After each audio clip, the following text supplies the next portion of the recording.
Do you actually have to be on cocaine to be on this podcast?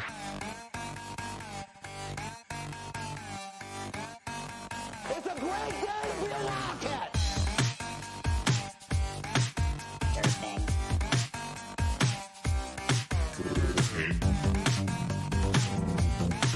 Durfing.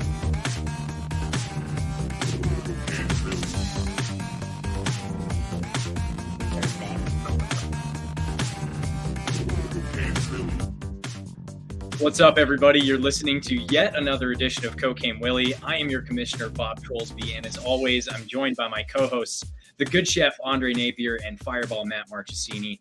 Tonight, we have the memory of a goldfish. We are moving on to Big 12 conference play as the K-State Wildcats look to rebound from a gut-wrenching loss at Missouri to face the UCF Knights at home again in the Bill.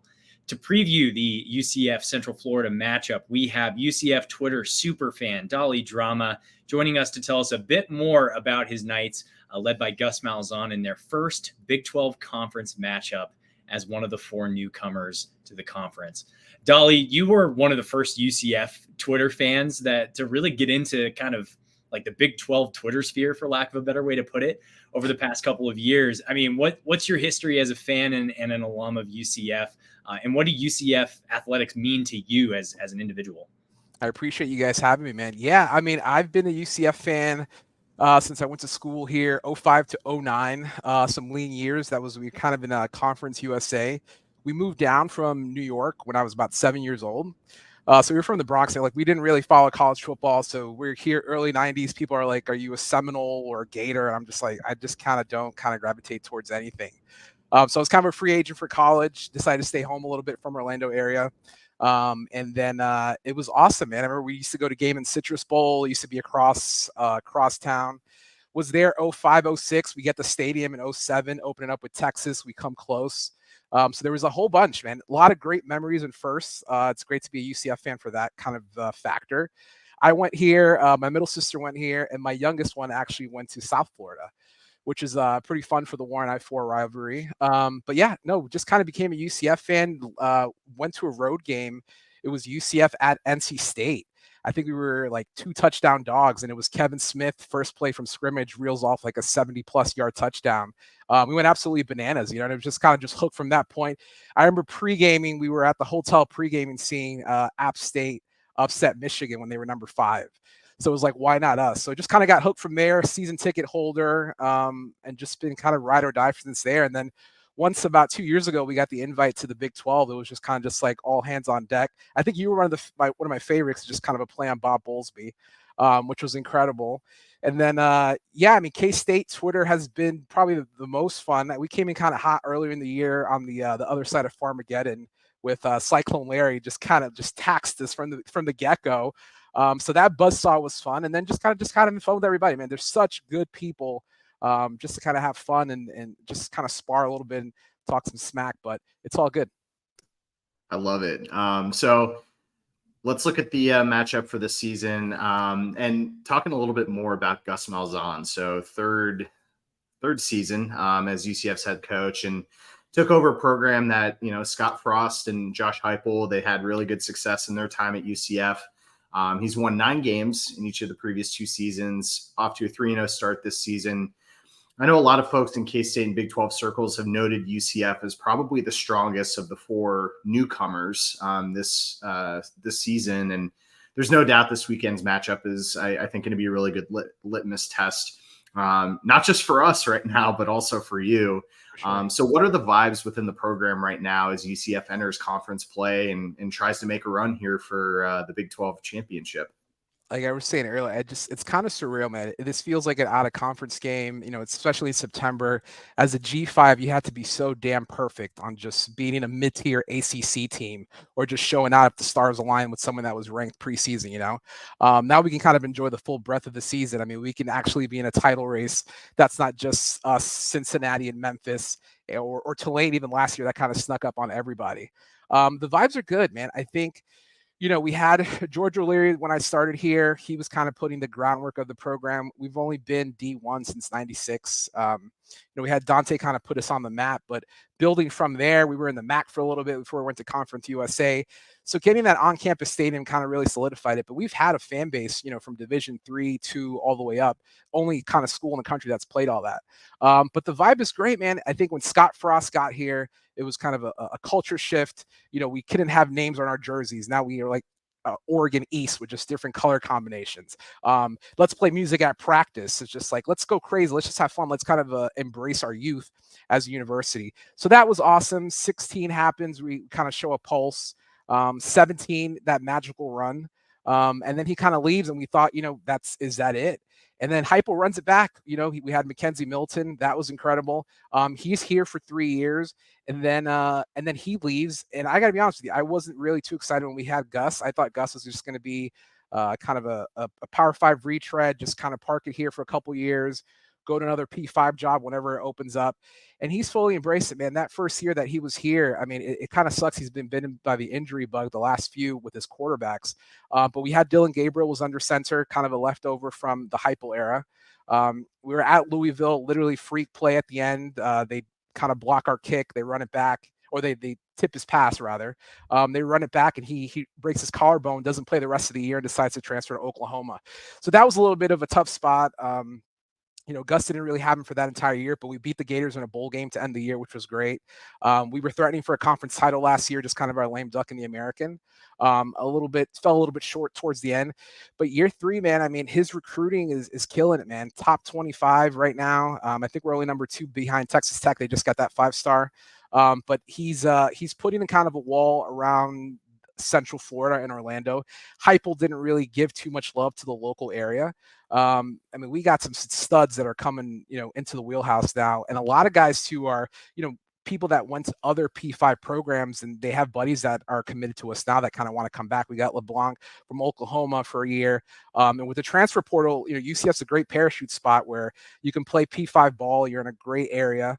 And you don't have to be too far away from home. So we're excited for him. Gus has never had a losing season. We're halfway there. My big expectation was just having a bowl game for this first year. But he's killing it, man. We got an offensive coordinator, kind of took the play calling away from him. So I feel good about what he's cooking. This would just be a huge litmus test if we can kind of show a force this weekend. All right, man. You gave us the rundown on basically the history of UCF. I like, it's a kind of an upward climb you're describing there, but to the field now we go versus K-State. During the season so far, you had 2 cupcakes and then that Boise State game. It was a nail biter, out there in Boise on that Smurf turf. Yep. But it was a tight game and you lose John Rice Plumlee. I mean, that hurts. I don't know how long he's out for, maybe a few weeks. But we're not going to see him in this K-State game. You got the quarterback, Timmy McClain. He looked, more than solid versus Villanova. Give me what you expect from the offense under Timmy McClain that you would see a little bit different from John Rice Plumlee, and how does that hurt you in this matchup without having John Rice Plumlee? So John Rice, dude's a freak athlete, man. He plays baseball. He played football, plays football for us as well. He was hurt a few key times last year. I mean, that Cincinnati game that we beat kind of broke their conference streak. We had to get Mikey Keene had to finish that game. He's crushing it right now at Fresno State. We also had another backup, Tommy Castellanos, leave the program. He crushed it at BC, almost beat Florida State this weekend. So the QB room has been kind of weird. Gus brought in his guy. He liked JRP's style of play. I really wanted this game to be 100%. I mean, I saw Will Howard limping at the end of the Mizzou game. You guys are a little bit down as well with some injuries. Daniel Green's out. I wish we were 100% because I think JRP he's probably the fastest white boy I've ever seen, man. When he hits a hole, he just goes. He sees daylight. He crushes it. We brought in Hinshaw. He was a former quarterback at UCF in the 90s under a legendary coach here. And he kind of just whispered to him, man. He was dealing it for that Boise State game. The only thing is just, John Rice Plumlee is sometimes a little bit reckless with his body. I mean, was it a slide to get out before he got hit at Boise State, or he's just kind of getting out of bounds? So it's going to be a loss for him. I think just having the comfort of a wide receiver core that just kind of worked in the offseason with him is going to suck a little bit not having him. But Timmy McClain is a local guy from Seminole High School. It's kind of nicknamed Bokey, up in Sanford. And he started off at South Florida because Josh Heupel just didn't recruit him because in kind of way he also had Dylan Gabriel under center. But he kind of lit it up. I mean, he had a PFF rating of 90 plus. Granted, it's FCS Villanova. He had some rust in that first quarter where John Rice would kind of hit a hole and go north-south and just kind of wait for one or two reads to develop. I really feel like Timmy McClain is a more kind of entire quarterback. He'll go through his reads and his progressions. He'll run more of a northeast, northwest, just a little bit shiftier. He'll glide where you're going to have John Rice Plumlee just needs to see the hole to hit it and just kind of, he's just a fearless leader. For this weekend, I mean, the Bill is an imposing place to play, man. We're not playing at Temple anymore at the Eagle Stadium, with 10,000 fans maybe. Our biggest home crowds have just kind of been us and what we did at Boise State. So if he can get settled in, we have weapons. Our wide receiver core: Kobe Hudson, number 2, Javon Baker, number 1, and then the X factor, Xavier Townsend, in the slot. If he can deal to those 3 boys, I think we're in for a good game. And our running backs room is pretty stout as well. So I don't think we're going to have that much of a drop-off. I just wish on both sides of the ball we were all at our full strength, because this should have really been kind of an undefeated matchup of just the defending Big 12 champions and the guys that are trying to take that crown. And that's probably why we got the FS1 night slot as well. Yeah, and I didn't realize there's an FS2 now too. Yeah, it sucks. There's going to be some games on there, and nobody's going to be able to see them. I would just like to have a game where the announcers are actually like inside the stadium. All our games this year have been remote. It's kind of ridiculous, but that Xavier Townsend name, I just wanted to throw. That's a very familiar name if you're into Kansas State recruiting. That was a name that we seriously kicked the tires on, and he chose UCF. I think he chose UCF over. I mean, he's originally a commitment to UCF. He's not a transfer, is he? I think he was committed to us. Yeah, he was committed to us. Because I just remember us because we have RJ Garcia. I think they were team. Did he go to Berkeley? Let me look it up right now. He was I'm derailing this whole podcast. Just RJ's from Tampa, though, right? Yeah, he's from Tampa. Yeah. That name just sounds like he's from Berkeley. He was from Tampa. Yeah, Berkeley Prep. Nailed it. Yeah, they were teammates. And I remember us kicking the tires on that. I'm sorry. I had to do it. It just I wasn't totally getting this whole thing wrong, honestly. I wasn't gonna sleep. I wasn't gonna sleep tonight if I didn't ask, so sorry. No, that was good. That's awesome. Yeah. He's a bad man. So you mentioned Xavier Townsend, a couple other guys on offense that stuck out to me just looking at the stats and stuff. RJ Harvey and Johnny Richardson, both are at running back. They both rushed for 200 plus yards so far this season. And respectively, RJ Harvey, he's averaging 6.1 yards per carry. Richardson's averaging 6.5 yards per carry. And then the receiving leaders right now are Kobe Hudson and Javon Baker, who each have 325 and 209 yards on the season respectively as well. And averaging 21.7 and 16.1 yards per catch, which is pretty damn solid. Bill Connolly's SP Plus has UCF currently as the 34th best offense in the nation heading into week 4. So all of those stats and all those names are to say, offensively, what can we expect scheme-wise from UCF this weekend in the matchup against K-State? And who are some other names of some other guys that we should keep our eyes peeled for on offense? I mean, we're going to run the RPO. It's pretty standard Gus Malzahn offense. I think there was some frustration in the last couple of years with just kind of running speed sweeps. There was Ryan O'Keefe is now at Boston College. He was our number 1 receiver about 2 years ago. He's over there now. Literally last year, he was just running speed sweeps, but we had Hudson and Baker just kind of, running their routes. So I think it's going to be a heavy dose of the run game. We have he's not a freshman, but he's a sophomore playing his true sophomore kind of year on the road in an environment. You can't turn the ball over K-State. Your defensive line is going to be tenacious, and they're going to try to get him jittery from the get-go. So I could just see us kind of a handoff RPO. Timmy McClain has legs. You have to respect it. And then just kind of looking at the tape from you guys at Mizzou, I mean, your secondary looks a little soft. There were some touchdowns kind of over the top that we saw. So if we get a burner with the Javon Baker, he had a sick catch in the last game against Villanova. If we can kind of keep everyone honest, close to the line, and let our route tree kind of develop. If you have a post route with Javon Baker, Kobe Hudson kind of slashy, and then Xavier Townsend in the flats. It's kind of a pick your poison, but he needs time to be able to do that. And I think your defensive line is going to be breathing down his neck a little bit. Yeah, and that's completely fair. I will say, as somebody who went to the Mizzou game and seeing that in person, if you have a speedster, that's automatically like huge red flag at this point for me. But I digress. Stop, Matt. You're killing me. I know. Well, let's talk about your defense a little bit. They've been salty this past season. Held opponents to 16 or fewer points in every matchup. So 12 points per game, ranked as the 28th best defense in the nation, according to Bill Conway's S&P Plus. You have a defensive end, Josh Selisker. Selisker. So he leads the team with total tackles, 20 total tackles this season. And you have 3 defensive backs with interceptions so far in the year. So talk to us a little bit more about how the defense is kind of set up schematically. And how do you think they're going to try and get against a pretty balanced K-State offense this season or this weekend? I mean, our work's cut out for us. You guys, you returned everyone from your O-line from last year for the most part. We run a 4-3. It's kind of tenacious. It's kind of a mismatch. Selisker, Lee Hunter came over with Gus from Auburn. He's just a beast of a man.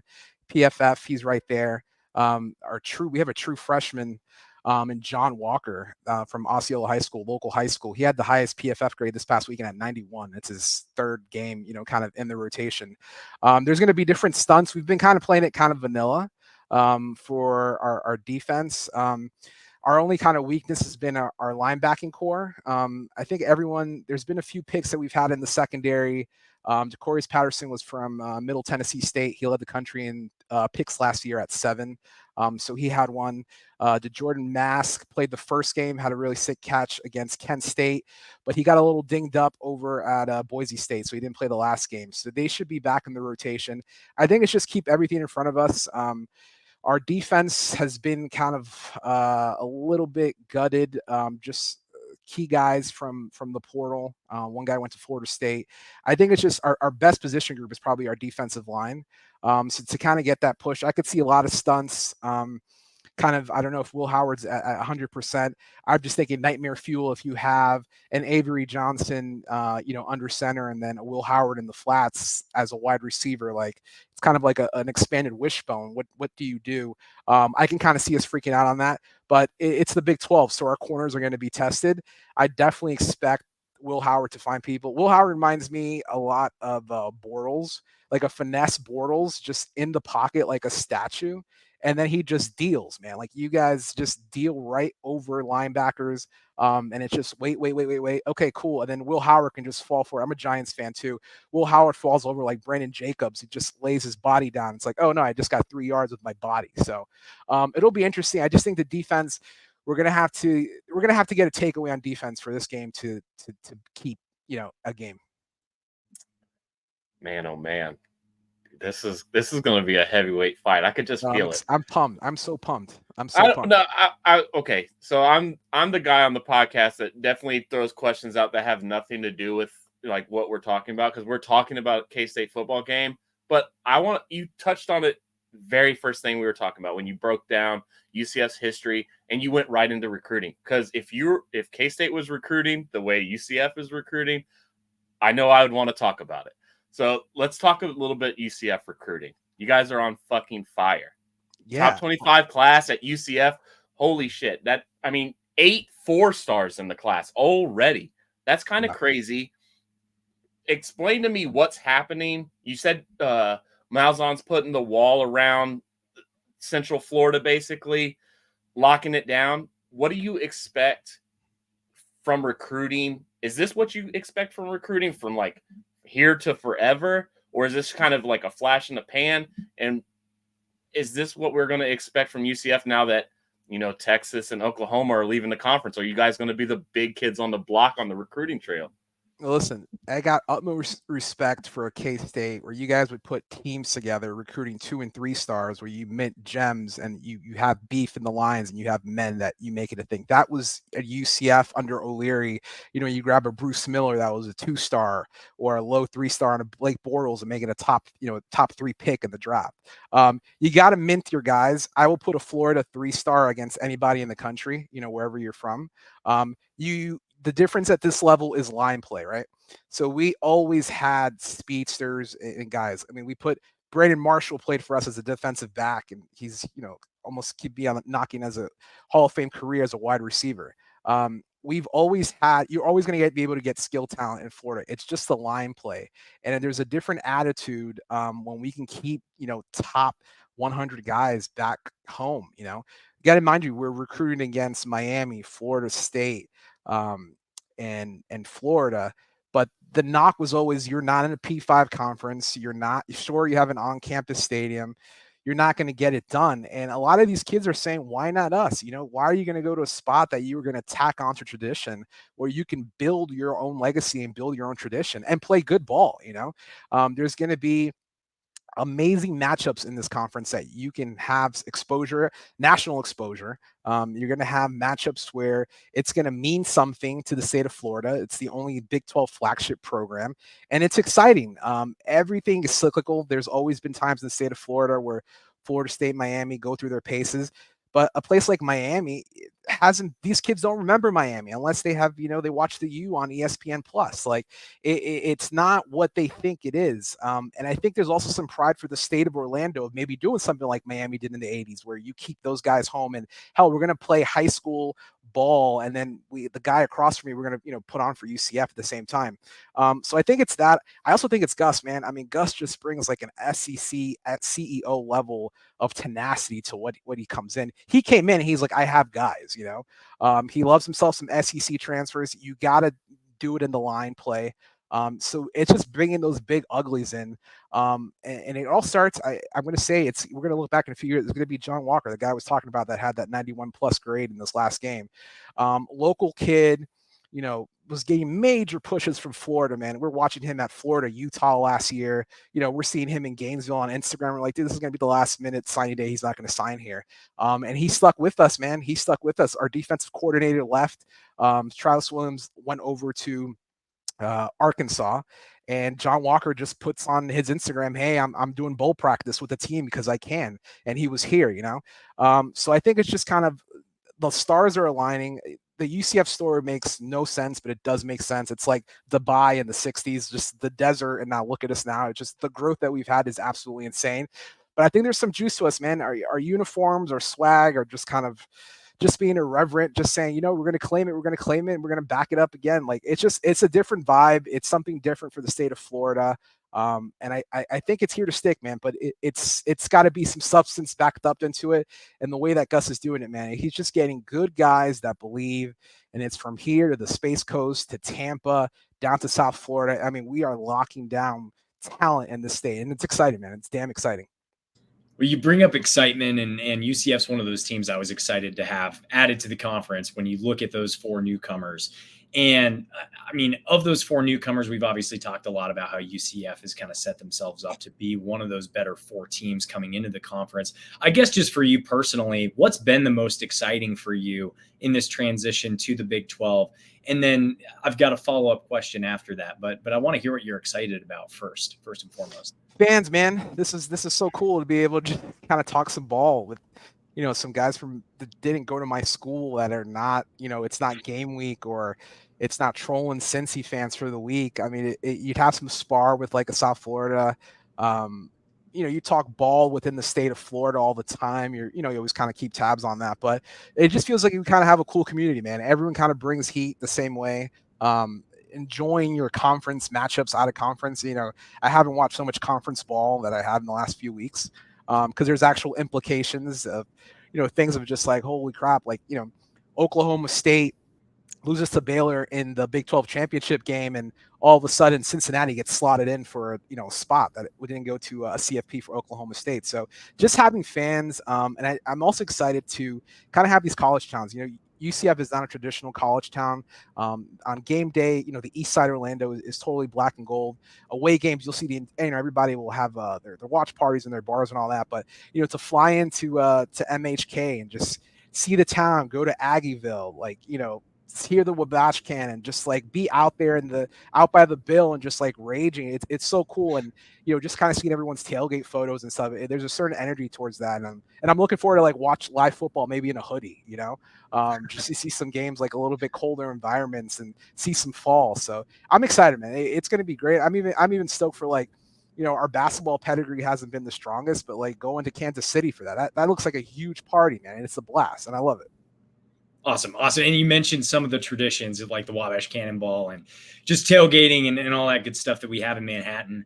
What are some of the traditions or things that UCF fans are known for or love about their school that other Big 12 fans need to know? Because one of the things that I love about having new teams and new schools in the conference is honestly just learning more about their traditions and learning more about what makes them tick. So what are some of those things for UCF and educate the K-State faithful on what UCF's all about there? Yeah, man. I mean, we're all about vibes and just having a good time, man. It's kind of being welcoming. Again, I was saying earlier, just a little bit of irreverence. It's just why are we taking this so seriously? Especially sports, there's some super hot takes in the state. People just get so into it. We get into it too, man. But it's just at the end of the day, man, we're rooting for 18-year-olds wearing the same laundry as us and have our alma mater. But it's just let's have a good time, man. Win or lose, we still booze. That was a shirt that we had in college from Pat Slager back in the day. I still have it. It just kind of have a vibe, man.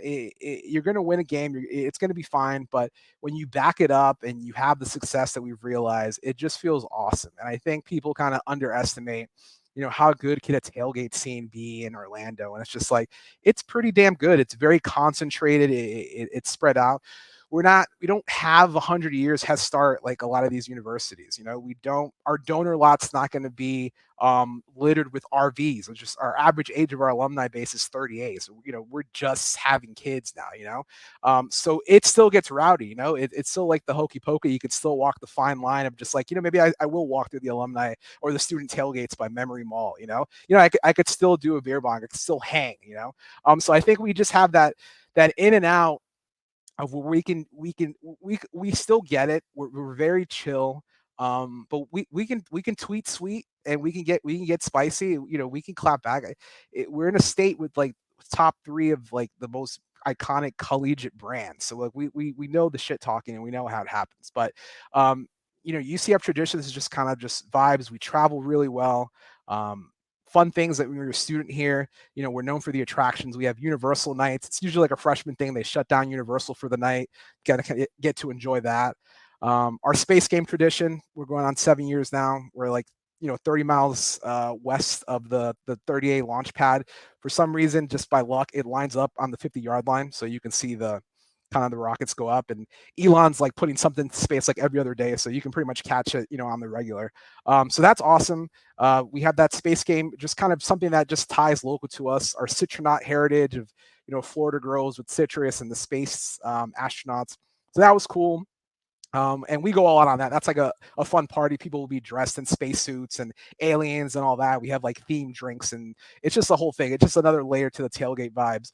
We've been undefeated in that. We have Oklahoma State this year, so hopefully that keeps intact for that. That's a good one. And then something I was doing a little bit more research on it today. We would just always kind of take it for granted. It's Spirit Splash on homecoming week, the Friday before.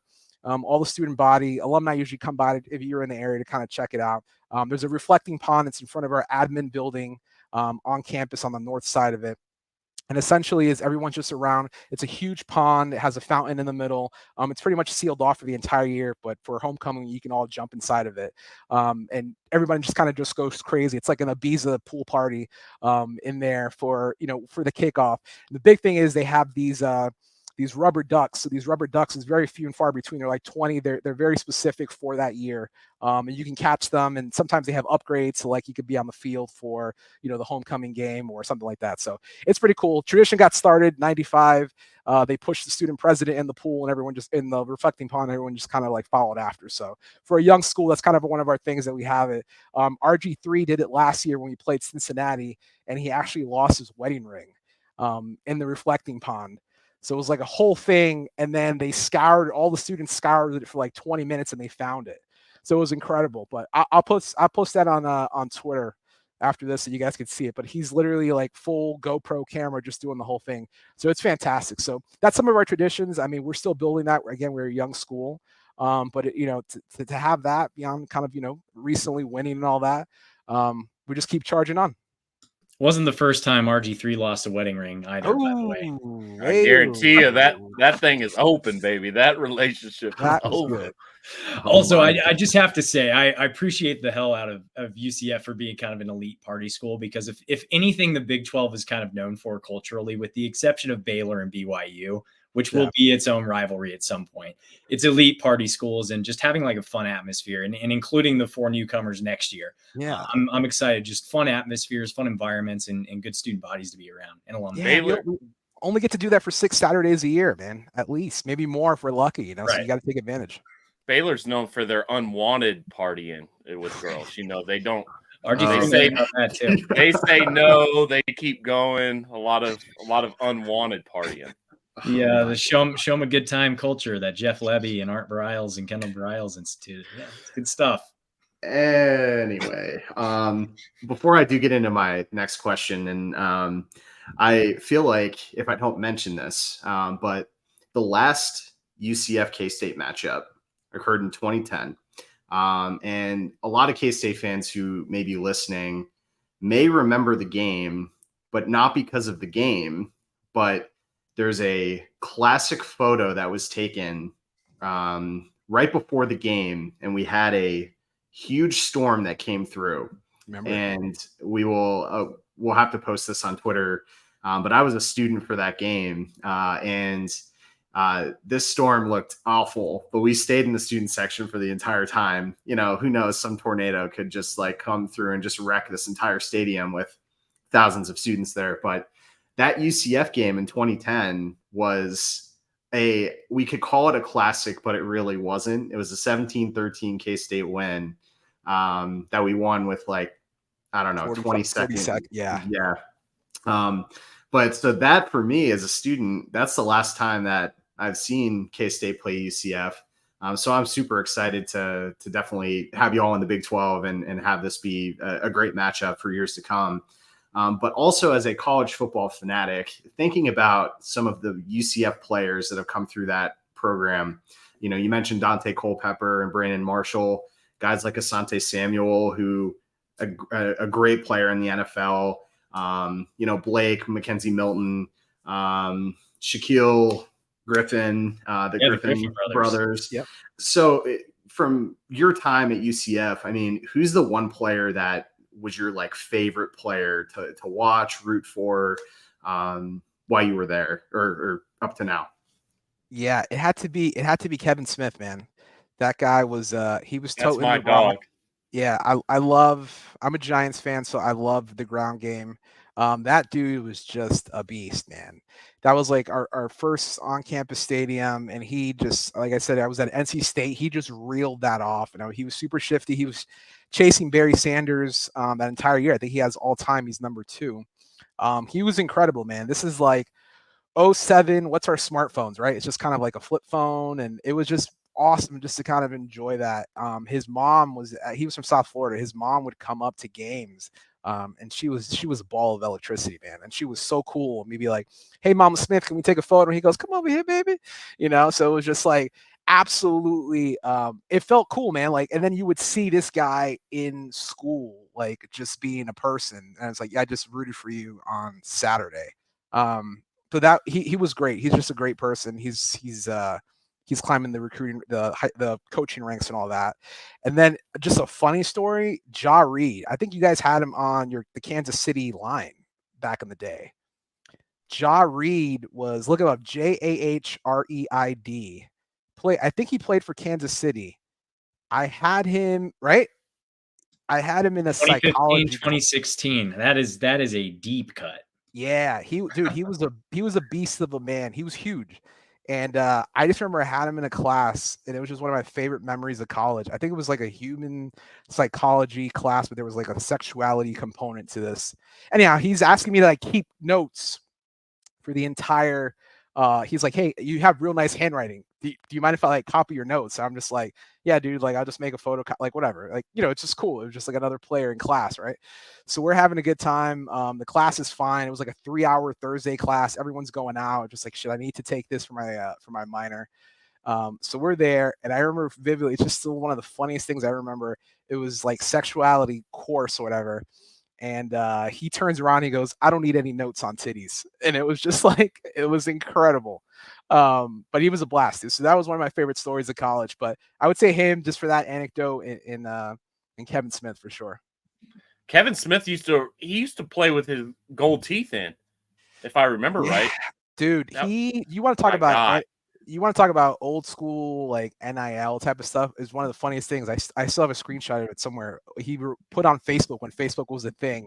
I pay for play. It was hilarious. And then he just had his gold fronts. He was a beast of a man, dude. He was very stout, but man, that dude could take off. That was my guy, man. That was probably my favorite UCF player. Now we got to get back to business of talking this damn K-State game because we could just have fun forever. But we got to get to know what UCF's gonna have to do to get the dub. I want to know from your opinion what does UCF got to do? What do they got to do to get this game in a Golden Knights hand? Those are fighting words, Golden Knights. No. No. Oh shit. No, I'm joking. We got to get the run game going. We need to get Timmy into a rhythm early. If your D-line rattles him, it could be a very long night. The Bill rocking in a primetime game after a gut-wrenching loss like that. You guys are going to be out for blood. It's your Big 12 opener. That happened to you last year when you lost it to Lane. You guys rallied behind that and just kind of reeled them off. I think we're going to have to run the ball pretty efficiently. Stop the run on you guys, and we're going to have to contain Will Howard. We just can't let him run wild in the flats. And the other crazy thing is, then if you corral Will Howard, then you put Avery Johnson in. No one has tape on him, and you guys can kind of go crazy on that. He's pretty mobile, I think, too, right? That he can kind of take off and run with it. So we got to do that. I think just don't let the moment get too big for us. This is probably the biggest crowd that we're going to be playing in front of. That's not a neutral site game for like a New Year's Six bowl. So just kind of get our feet under us, take in the moment, enjoy it. But I mean, we're the ones that are not ranked, but we're 3-0. And the last time we played a Big 12 champion, good things happened. That was the 2013 Fiesta Bowl. So we'll see what we do.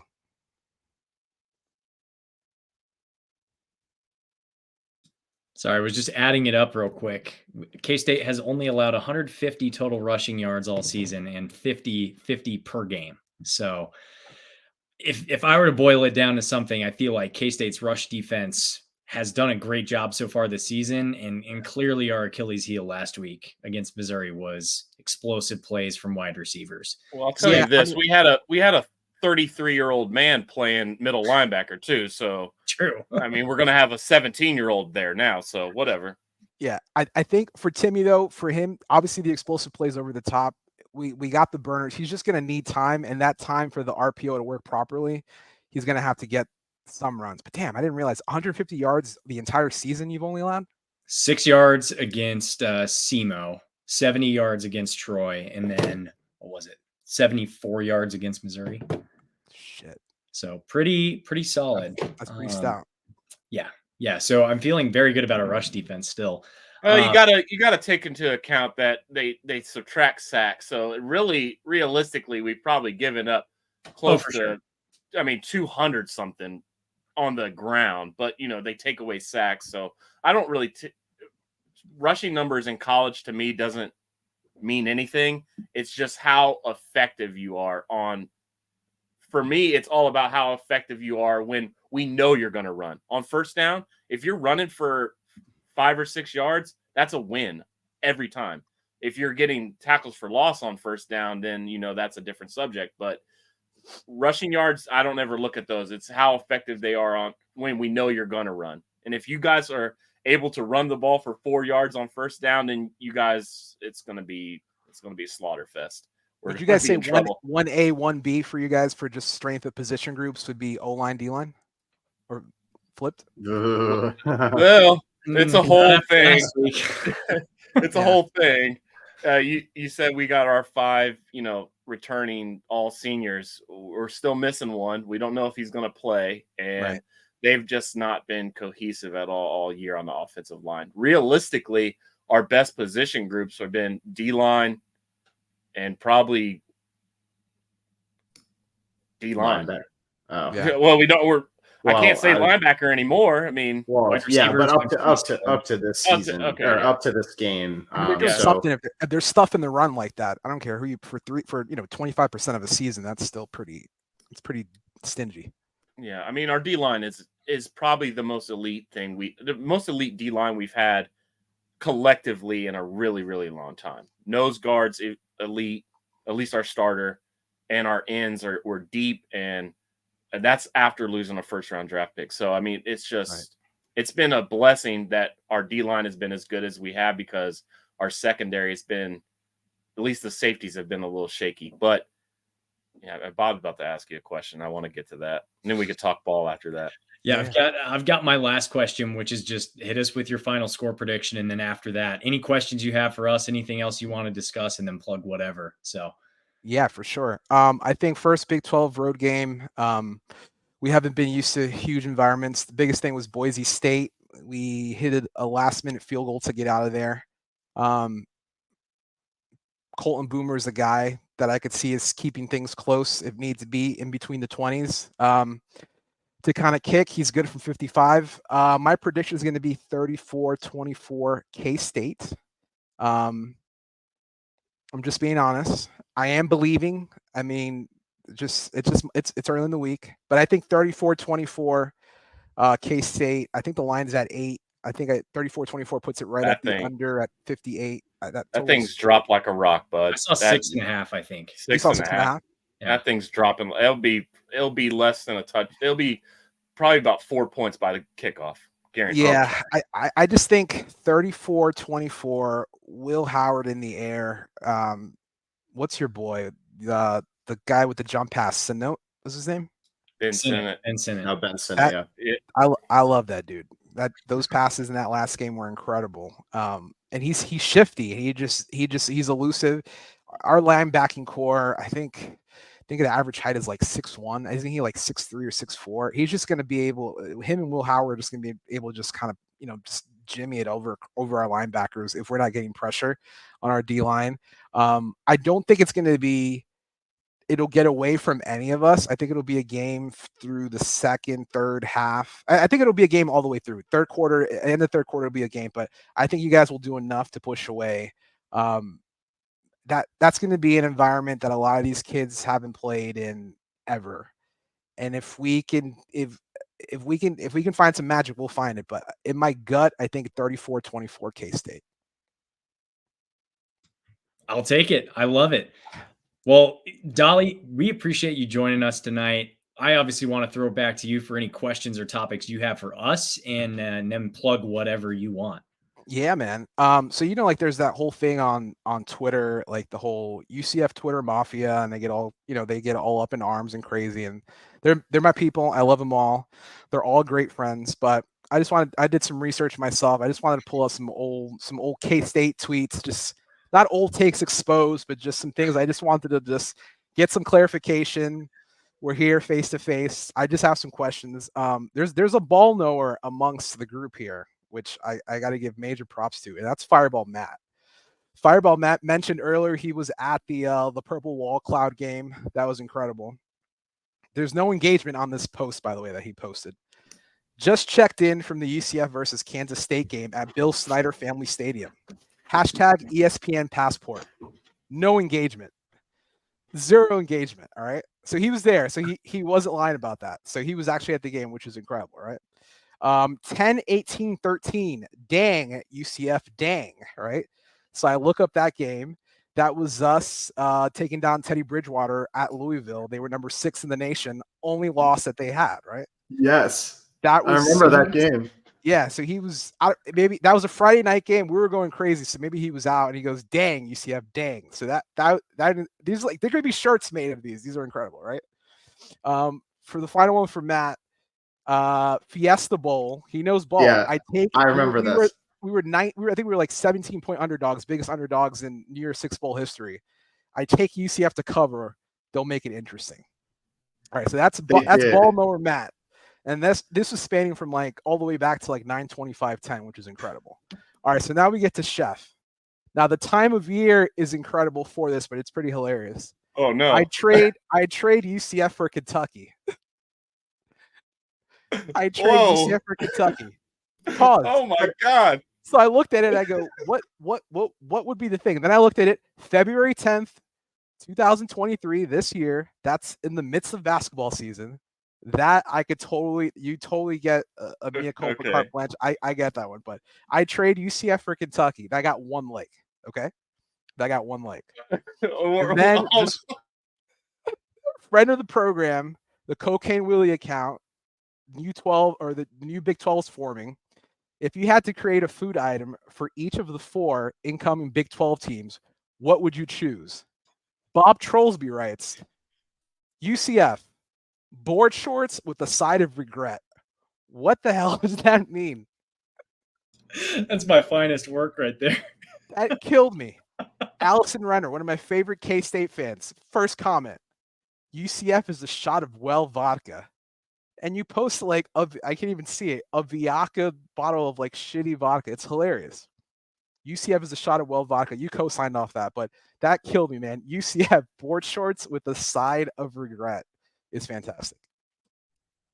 I'm pretty sure I said we talked about this on the show. I went with the turkey leg from Disney World because those things like people go absolutely insane for that shit in Disney World. Like $15 turkey leg that's like 3,000 calories. Yeah, it's great when it's $18 beer night too at the parks. You'll be set. Oh my God. No, that was just incredible. Just to like, you just get invited and stuff, and you're just like, let me see the home that I'm walking into. And I was like, this is pretty nice. But no, Chef, you're totally good. Kentucky, that makes total sense. If we're talking basketball, new blood for a blue blood like that, totally fine. Matt knows ball. That's incredible. I just the hashtag ESPN passport. Okay, yeah, what is that? So dude, the hashtags were huge back then. Yeah. Back in the day, ESPN had this feature where you could check in and basically like at a sporting event, and it was like a log of all the sporting events that you would go to. Right. And so I would check in for like every sporting event that I would go to. So if it was K-State game or like Royals game, something like that, I would always check in because I thought, oh man, this would be great to keep track. I don't know if there's any way I can get any of that back, but I would check in for every single one. So that is why. It's fantastic. Dude, this is my new favorite segment of all time. I want every guest to pull the receipts on all of us every time. That shit was the funniest thing I've ever heard. No, that was great. And if you ever call Matt a ball knower again, you're uninvited. Andre's locks. Andre's locks.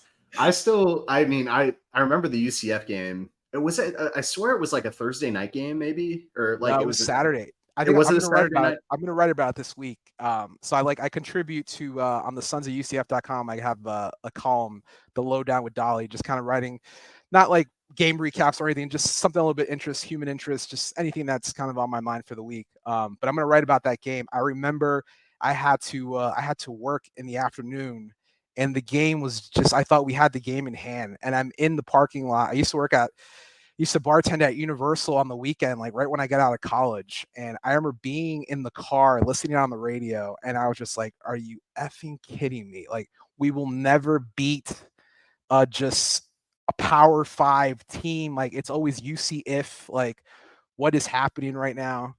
And it's hilarious. Just jumping into K-State Twitter, everyone references that game, which is fantastic. But yeah. Yeah, that and that UCF Baylor Fiesta Bowl, I swear I still remember that game because, Baylor, that was like a Bryce Petty. I'm pretty sure Baylor, I think, or Art Briles too. Yeah, and Art Briles. But that was a good UCF team. I mean, and I was living in Texas at the time. Obviously, there's no sports betting or anything, but I know ball, Chef.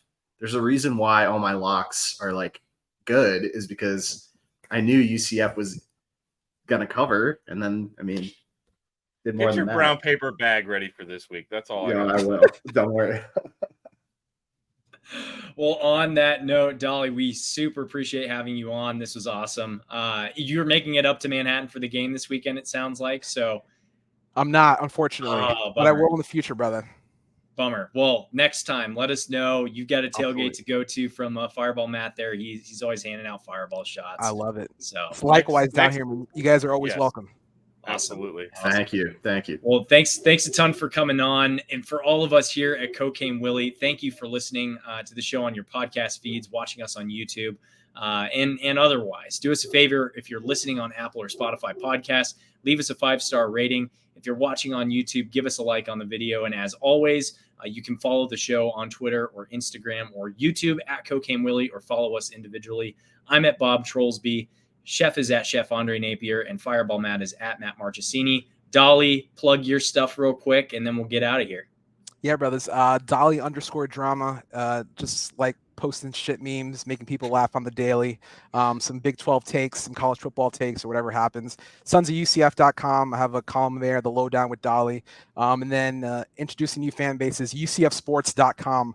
Follow Brendan Hellwig. He has a killer photo of that Purple Wall game. But he'll be in Manhattan this week and kind of keeping the eyes and ears down there. But he's been a OG from back in the day, so kind of like your Fitz. So he's the man. Hell yeah. Well, Chef, go ahead and take us out. Cocaine's a hell of a drug, baby. We are all Coke and no joke. Wildcat Country. Let's ride. Let's ride. Let's ride.